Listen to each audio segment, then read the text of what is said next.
Dylan Mulvaney / Bud Light. Anheuser-Busch partnered with Dylan Mulvaney for a short Instagram promotion in early April 2023, including a personalized Bud Light can and a sponsored March Madness clip. The post on April 1, 2023 was visible on her account and linked to Bud Light's Easy Carry contest. Backlash escalated within days as prominent conservative figures called for a boycott and amplified videos attacking the collaboration.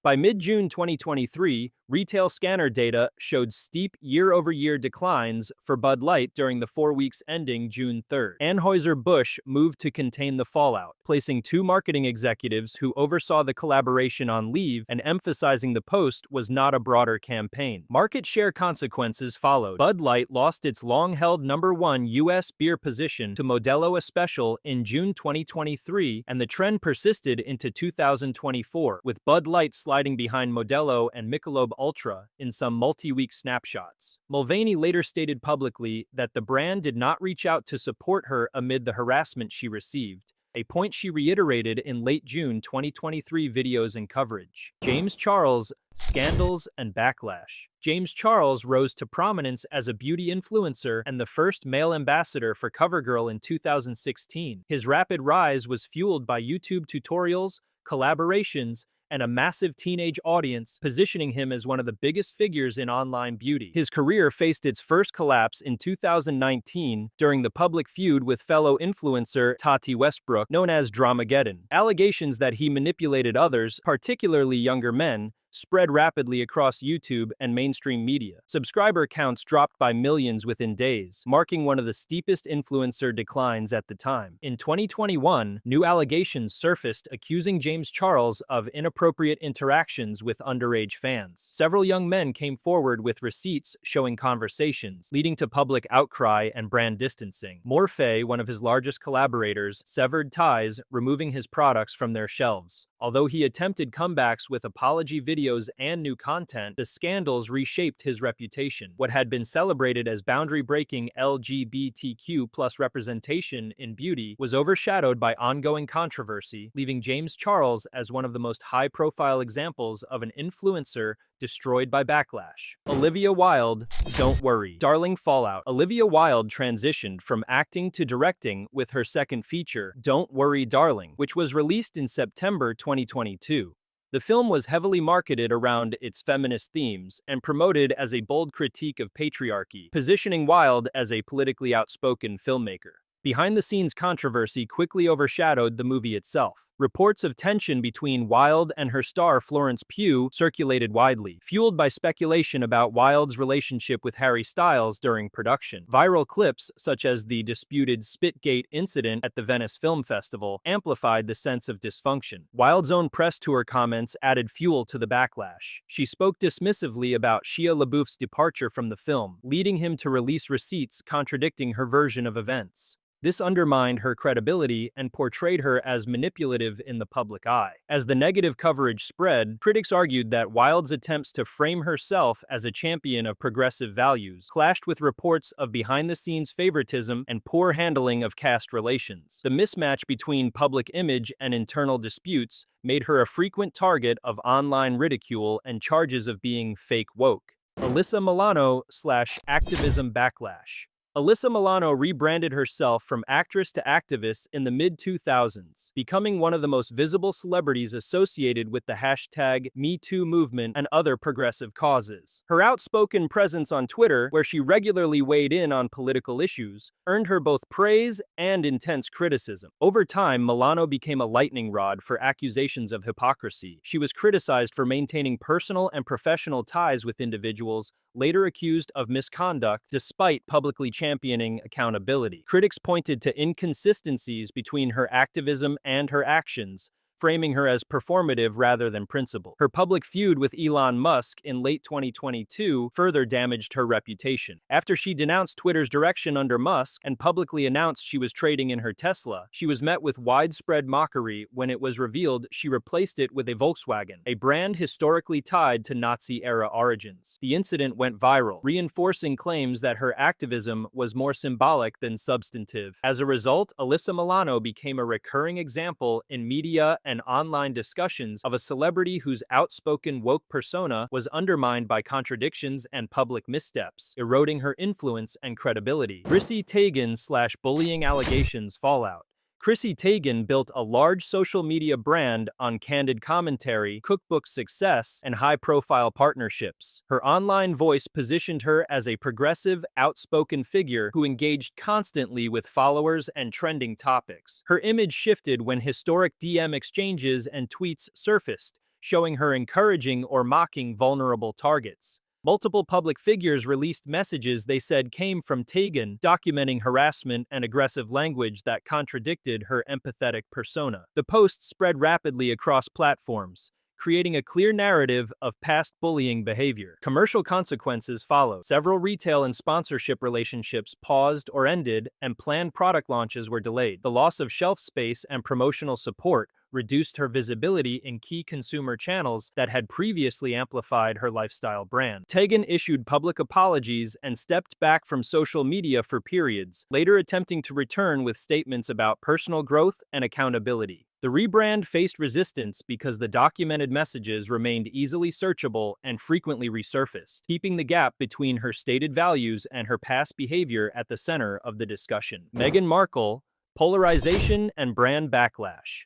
Meghan Markle repositioned herself from actress to public figure after stepping back from royal duties with Prince Harry in 2020. Her media strategy centered on personal storytelling and advocacy, using high-profile platforms to frame issues of racism, mental health, and tabloid intrusion as central to her narrative. The 2021 primetime interview with Oprah Winfrey established the template. Direct claims about institutional mistreatment and media abuse. The 2022 Netflix docuseries extended that approach with multi-episode detail, emphasizing systemic bias and press practices, while revisiting royal family dynamics. Commercial partnerships followed, including podcasting and production deals intended to convert attention into sustainable media, IP execution problems, and shifting audience sentiment limited traction. A major audio partnership ended early, and subsequent development announcements drew less enthusiasm than initial headlines, signaling fatigue with the same story frame. Critics framed the strategy as performative and woke, arguing that personal grievance was overused and solutions were vague. Supporters cited valid critiques of monarchy in tabloids, but the repeated focus on biography over broadly resonant content narrowed appeal and kept controversies in the foreground. The net effect was a polarized brand, strong recognition but declining goodwill outside the core fanbase. For talent buyers and partners, that polarization translated into risk, unpredictable press cycles, sponsor caution, and limited upside unless new formats delivered clear, audience-first value.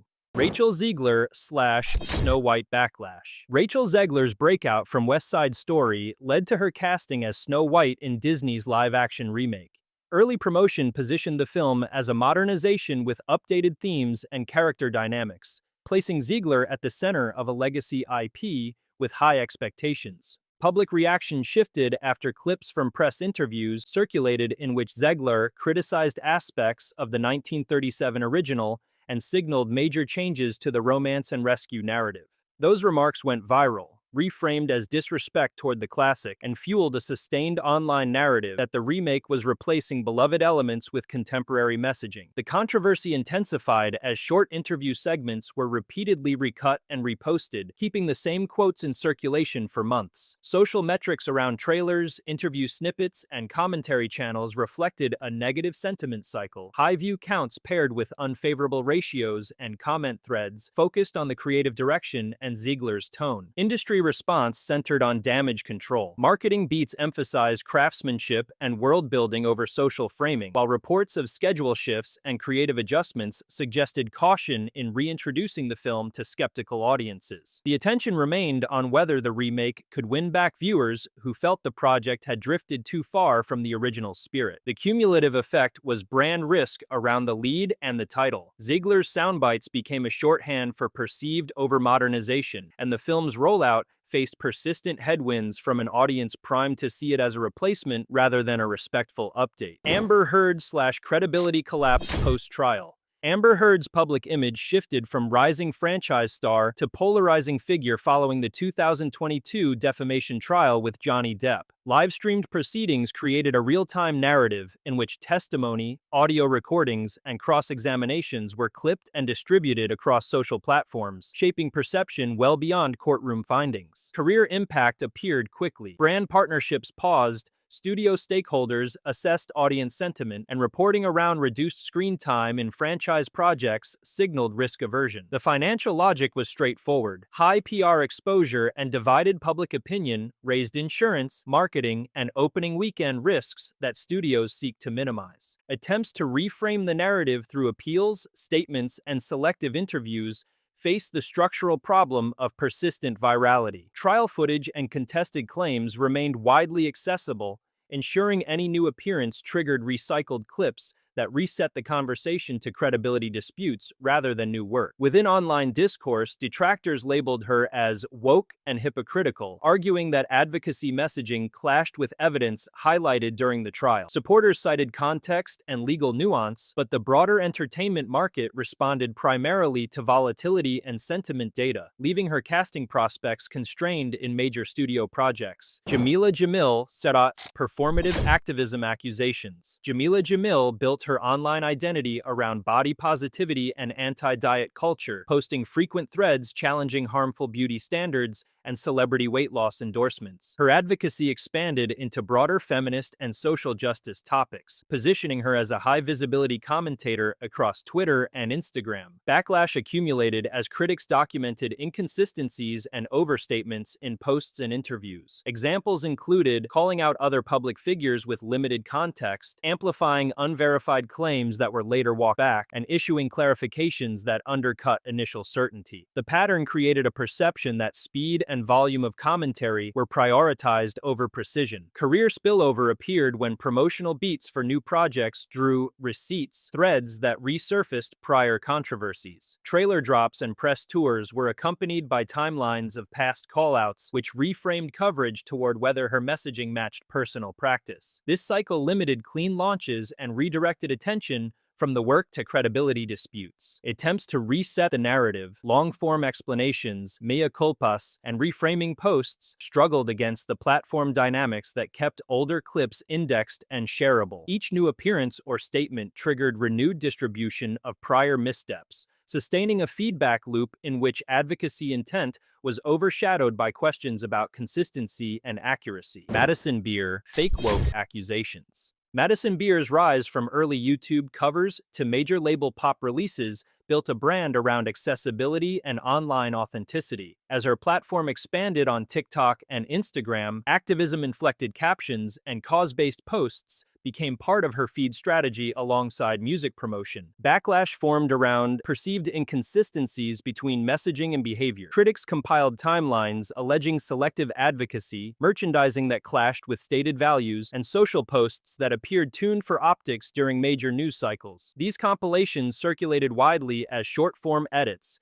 creating a shareable narrative that her activism functioned as image management rather than conviction. The reputational cost showed up around release windows. Single and video rollouts were met with renewed receipt threads, pushing attention from the music to authenticity debates in comments and quote posts. Engagement skewed toward controversy metrics, views, and mentions, without corresponding positive sentiment, complicating the conversion from virality to streams and ticket sales. Attempts to address the critiques through Q&As and clarifications softened some edges, but left the core perception intact that advocacy arrived when it was algorithmically advantageous. The persistence of those edits made future launches vulnerable to the same framing, anchoring her in a cycle where credibility questions overshadowed new work. Colleen Ballinger, Miranda Singh's grooming and hypocrisy narrative. Colleen Ballinger's YouTube career grew on comedy, touring shows, and the Miranda Singh's character, supported by a young fan base and parasocial engagement patterns typical of early creator culture. Her business model included meet and greets, fan interactions, and audience participation bits that blurred performer-viewer boundaries. Allegations escalated when former fans and assistants published detailed timelines describing inappropriate interactions, including oversharing sexual topics with minors during live bits and private communications that crossed professional lines. Screenshots, emails, and testimony-style videos formed a consolidated archive that circulated across commentary channels. Brand and platform fallout followed. Touring opportunities contracted, management relationships were scrutinized, and content output paused under sustained criticism.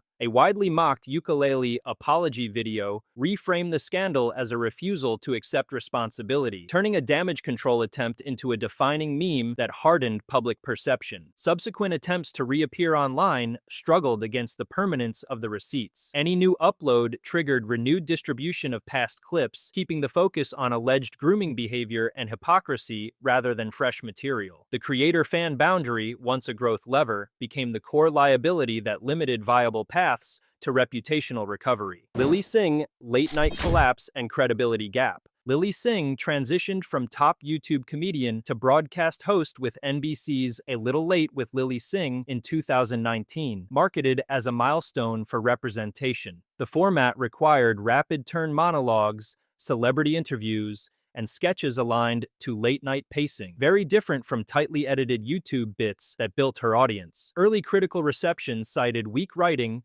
low laugh density, and over-reliance on identity-forward framing without consistently strong punchlines. Ratings were soft from the outset, reflecting the challenge of converting a digital fanbase to a linear TV time slot with limited discoverability. Audience feedback on clips indicated a mismatch between messaging and execution. Monologues built around broad social justice topics drew views, but also persistent comments about didactic tone, recycled premises, and limited range beyond identity markers. This created a credibility gap. Advocacy-forward branding without the comedic heft expected in late night. Network decisions followed standard performance logic, with modest ratings, limited advertiser upside at that hour, and mixed critical response. NBC ended the show after 2 seasons. Subsequent projects refocused on digital and branded content, but the late-night outcome remained a high-profile example used in debates about whether woke positioning can substitute for consistently effective writing and format fit. Hasan Piker/hypocrisy backlash. Hasan Piker built his Twitch empire on progressive politics, but critics seized on moments that clashed with his message. The biggest flashpoint came in 2021 when he bought a $2.7 million Los Angeles home. Clips of the purchase spread everywhere, with opponents calling it proof of socialist hypocrisy. Combined with viral outrage over past controversial remarks about U.S. soldiers, Hasan became a prime example of how one headline or soundbite can overshadow years of streaming, leaving him branded as another woke influencer under fire. These stories show how quickly influence can turn into exposure. Sponsorships, roles, and reputations collapse when public messaging doesn't align with actions or when controversies dominate the narrative. In today's media cycle, one viral clip or resurfaced receipt can erase years of brand building, leaving even the biggest names vulnerable to being completely destroyed.